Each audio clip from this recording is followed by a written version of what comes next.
अस्सलाम वालेकुम, welcome to our channel Forex Academy. और आज का जो हमारा टॉपिक है वो है डेली फोरकास्ट। आज की हम फोरकास्ट करेंगे कि आज जो है मार्केट का बिहेवियर किस तरह रहेगा। तो सबसे पहले हम जो है डॉलर इंडेक्स को देख लेते हैं कि डॉलर इंडेक्स जो है वो कहाँ पे खड़ा हुआ है। तो अगर हम डॉलर इंडेक्स को देखें तो कल इसने जो है वो अपनी सपोर्ट ब्रेक की थी, और ब्रेक करने के बाद ये यहाँ पे इसने क्लोजिंग भी डाउन दी थी ये H4 के अंदर। और उसके बाद इसने रिटेस्ट बैक किया, और यहाँ पे मैंने सिग्नल भी दिया था कि अगर इस रेजिस्टेंस को जो है रिस्पेक्ट करता है और डाउनवर्ड आता है तो फिर गोल्ड जो है वो बाय में चला जाएगा। और अगर इसको रिस्पेक्ट नहीं करता और दोबारा जो है सपोर्ट को ब्रेक कर देता है ऊपर की तरफ तो गोल्ड जो है वो सेलिंग में ही आएगा। तो वैसा ही हुआ, इसने ऊपर ब्रेक किया डॉलर इंडेक्स ने सपोर्ट को, और गोल्ड जो है वो सेलिंग में ही आ गया। तो आज जो है अब इस टाइम जो है ये अपनी फिर से दोबारा जो है अपनी इस ये जो वीक इसकी सपोर्ट है, तो यहाँ पे इस लेवल पे सपोर्ट पे खड़ा हुआ है।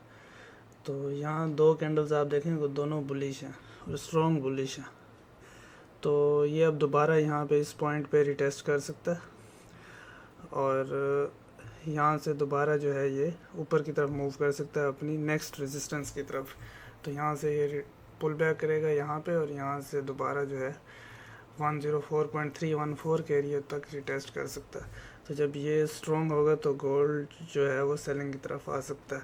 तो पहले जो है हमने समझना होता है कि डॉलर इंडेक्स का बिहेवियर क्या है, क्योंकि जब हम गोल्ड की ट्रेड कर रहे होते हैं तो आपको पता होना चाहिए कि ये गोल्ड के अपोजिट ही चलता है। अगर गोल्ड जो है वो डॉलर के अपोजिट ही चलता है। अगर डॉलर जो है वो स्ट्रॉन्ग हो रहा है तो गोल्ड जो है वो वीक होगा, अगर डॉलर वीक हो रहा है तो गोल्ड जो है वो स्ट्रॉन्ग होगा। तो अब हम देखते हैं कि गोल्ड का चार्ट हमें किस तरह दिख रहा है। तो गोल्ड का हमने कल भी यहाँ से सेलिंग एरिया बताया था कि यहाँ से हमने सेलिंग बताई थी, तो वैसे ही हुआ, हमने सेलिंग में प्रॉफिट उठाया सारा। तो आज ऑलमोस्ट जो है ये अपनी ये रेंज बनाई हुआ है, तो इस रेंज की सपोर्ट के ऊपर है। तो हम यहाँ से इसकी ट्रेंड लाइन लगाते हैं एक H4 के अंदर।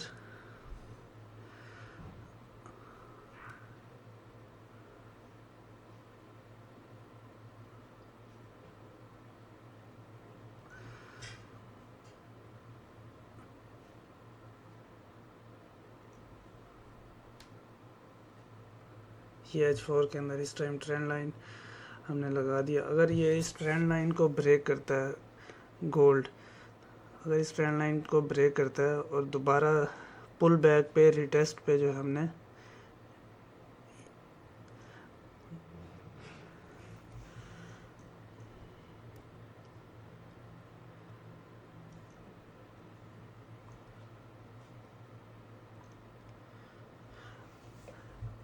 अगर यहाँ से गोल्ड नीचे ब्रेक करता है और यहाँ से दोबारा जब यहाँ पे इस जगह पे पुल बैक करेगा, यहाँ पे इस जगह पे, तो हम यहाँ से सेल की एंट्री ले सकते हैं डाउनवर्ड की तरफ, क्योंकि ये इसकी एक स्ट्रॉन्ग ट्रेंड लाइन है। और अगर इसको ब्रेक करेगा तो हम रिटेस्ट पे इस ट्रेंड लाइन के यहाँ से एक सेलिंग ले सकते हैं, और दूसरी सेलिंग जो है वो हमारे पास एरिया जो होगा वो ये एरिया है 2028 और 30 का लेवल जो है। तो दूसरी सेलिंग हम यहाँ से पकड़ के सेल ले सकते हैं, एक पहली सेल यहाँ से और दूसरी सेल वहाँ से। अगर ये पुल बैक करेगा ब्रेक करेगा तो हमने पुल बैक पे फर्स्ट एंट्री यहाँ से लेनी है। अगर पुल बैक वो यहाँ तक करता है, यहाँ तक पुल बैक करता है तो सेकंड एंट्री हमारी यहाँ से होगी। तो आज हम इसको जो है सेलिंग की तरफ ही देख रहे हैं। कल भी हमने सेलिंग की तरफ ही देखा, और आज भी जिसकी डायरेक्शन है वो गोल्ड की वो सेलिंग की तरफ ही है।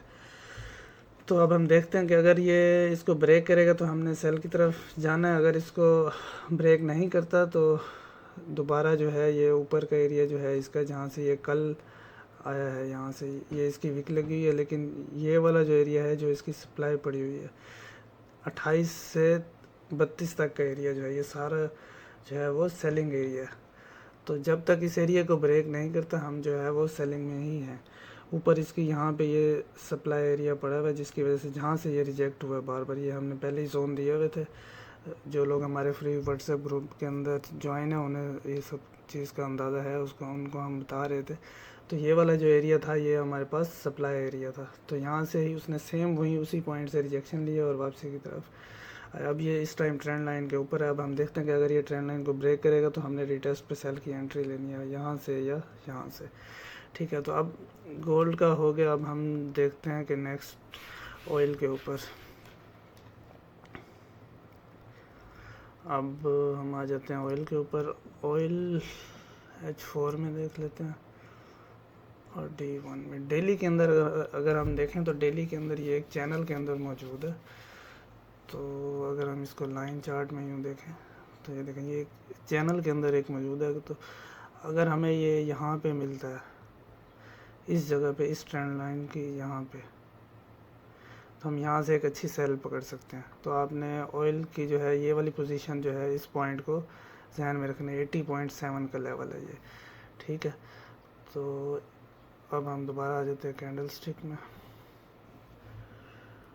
और छोटे टाइम फ्रेम में हम आ जाते हैं H4 के अंदर। हमने ऑयल की भी यहाँ से ट्रेड बताई थी। यहाँ से जब ये रिजेक्ट हुआ था यहाँ पे, तो दोबारा हमने रीटेस्ट पे ये वाली एंट्री जो है यहाँ से एंट्री ली थी। ये वाली बहुत ही अच्छी एंट्री थी और यहाँ से सेल की ट्रेड हमने पकड़ी थी। तो उसके बाद दोबारा जो है ये अच्छा खासा सेल में आया और दोबारा इसने रिट्रेस किया यहाँ तक। दोबारा कल हमने जो है दोबारा सेल की एंट्री ली है यहाँ से, और रात को जो है इसने दोबारा पुल बैक किया ऊपर अपने मेन जोन की तरफ। तो वहाँ से दोबारा अब रिवर्स बैक हुआ। तो अब इसने जो है अपना ये वाला जो लेवल था इसका सप्लाई एरिया, वो इसने ब्रेक कर दिया ऑलमोस्ट। ये आप देखें यहाँ पे, ये वाला जो एरिया था इसका, अब देखें इसने कैंडल जो है वो ऊपर क्लोज कर दिया H4 की।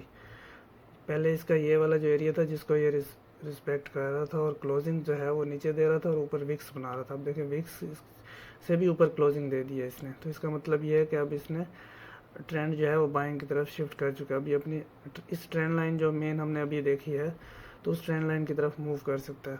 तो अब हम इसको छोटे टाइम फ्रेम में जाके इसको देखते हैं कि हम बाय कहाँ से कर सकते हैं। H1 में आ जाते हैं हम। तो यहाँ पे आप देखेंगे यहाँ पे भी एक इंगल्फिंग एरिया है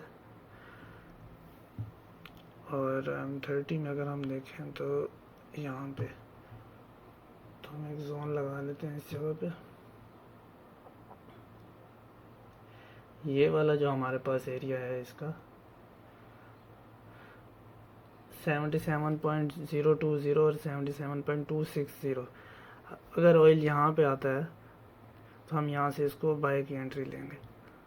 अगर आज ऑयल यहाँ से इस जगह पे आता है तो हम यहाँ से इसकी एंट्री लेंगे बाय की, और ये बाय साइड पे अपनी ट्रेंड लाइन की तरफ मूव कर सकता है। और हम एसएल जो है वो इसका यहाँ पे ही देंगे। हमने हमेशा जो है एसएल डिज़ाइन करना है, एसएल हमेशा छोटा होना चाहिए हमारे पास। जो है जितना छोटा एसएल होगा उतना रिस्क आपका जो है वो कम होगा और रिवॉर्ड हमेशा आपका ज़्यादा होना चाहिए। अब रिस्क जो है हमारा सिर्फ इतना है और रिवॉर्ड आप देखें हमारे पास कितना। तो इसलिए हमेशा जो है आपने जो भी ट्रेड लेनी है तो उसका एसएल जो है छोटा होना चाहिए और रिवॉर्ड जो है वो बड़ा होना चाहिए। हमेशा वो ट्रेड लेनी है और दरमियान में कभी भी ट्रेड नहीं लेनी है। हमेशा अपने पॉइंट का वेट करें और उस पॉइंट से ट्रेड लें। अब नेक्स्ट हमारे पास है GBP JPY। हम इन 3 पेयर्स पे ही ज़्यादा ट्रेड्स करते हैं और यही मेन इन्हीं में ही वॉलेटिलिटी जो है वो थोड़ी ज़्यादा होती है और ये अच्छी ट्रेड्स देते हैं। तो कल हमने GBP JPY की भी ट्रेड ली थी। यहाँ से हमने यहाँ टॉप से सेल ली थी इस जगह से। हमने यहाँ से एक सेल ली थी सेकंड रिजेक्शन पे और यहाँ पे ये अपने पॉइंट पे आ गए। फिर हमने यहाँ से इस जगह से बाय की पोजीशंस ओपन की हैं इस ट्रेंड लाइन के नीचे एसएल के साथ। यहाँ से बाय की पोजीशंस ओपन की और यहाँ हमने जो है अपना यहाँ पे अपना टीपी कराया। तो कल हमने GBP JPY की सेल की एंट्री भी ली है यहाँ तक और बाय की एंट्री भी ली है यहाँ तक। तो आज हम देखते हैं कि आज का जिसका बिहेवियर जो है वो किस तरह रहेगा। तो अगर हम इसको थोड़े से बड़े टाइम फ्रेम में जाएं H1 के अंदर, पहले हम इसको डेली में देख लेते हैं। डेली में अगर आप देखें तो इसने अपनी रेजिस्टेंस जो है वो ऊपर ब्रेक किया, नीचे हमने इसकी ट्रेंड लाइन लगाई है, ट्रेंड लाइन को अभी तक रिस्पेक्ट कर रहा है। तो इसने अपनी जो है ये वाली रेजिस्टेंस भी ब्रेक कर दी और क्लोजिंग ऊपर दे दी डेली के अंदर। और H4 के अंदर अगर आप देखें तो इसने H4 के अंदर भी क्लोजिंग जो है इनकी विक्स से भी ऊपर दे दी है। इस रेड वाली कैंडल की विक्स से भी ऊपर क्लोजिंग दी है और अभी अपवर्ड की तरफ ही जा रहा है। तो अब हम जब भी ये रिटेस्ट करेगा तो हम इसको बाय करेंगे।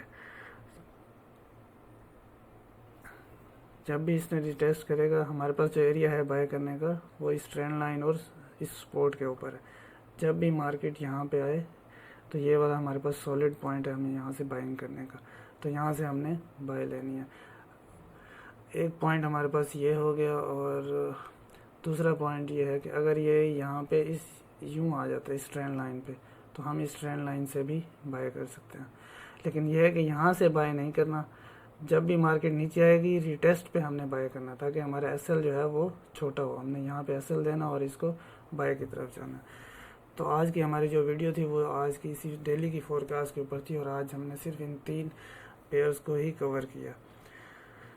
तो मोस्ट प्रोबेबली वॉलेटिलिटी जो है वो इन 3 पेयर्स के अंदर ही ज़्यादा होती है, और ज़्यादा पेयर्स के अंदर ट्रेड करनी भी नहीं चाहिए। हमें 2-3 पेयर्स को ही जहन में रखना चाहिए और उन्हीं के अंदर ही उसी का ही एनालिसिस करके उसी के अंदर ही ट्रेड करनी चाहिए। तो आज हम देखते हैं कि आज जो हमने इसका जो एनालिसिस किया कि वो किस तरह रहता है, और कल हम जो है वो इसको दोबारा देखेंगे कि हमने जो एनालिसिस किया वो किस तरह है। ठीक है, तब तक के लिए अल्लाह हाफिज़, शुक्रिया।